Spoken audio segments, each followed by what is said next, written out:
جب کوئی شخص دوسرے کے لیے دعا کرتا ہے تو عرش الہی سے آواز آتی ہے، دوسروں کے حق میں دعا کرنے والے شخص تیرے لیے 2,00,000 فرشتے دعا کریں گے۔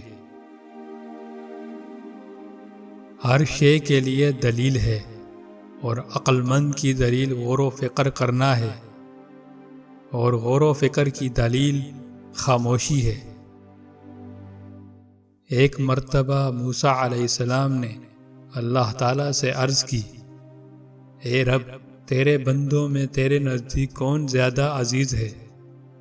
جواب آیا، جو شخص بدلہ لینے پر قادر ہو اور بخش دے۔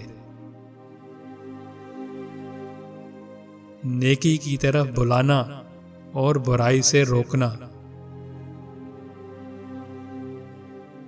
توحید پر ایمان یہ ہے کہ اللہ کو یکتا جانو اور کسی اور کو اس کا شریک نہ ٹھہراؤ۔ اللہ کو ہر جگہ موجود جانو اور اس کے پیغمبروں پر یقین ضرور جانو۔ حقوق العباد کی پاسداری رکھنا۔ اللہ کی زمین پر فساد برپا نہ کرنا۔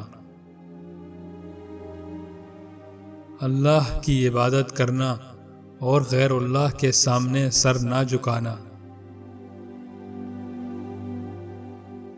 زنا اور علت لوط میں مبتلا نہ ہونا۔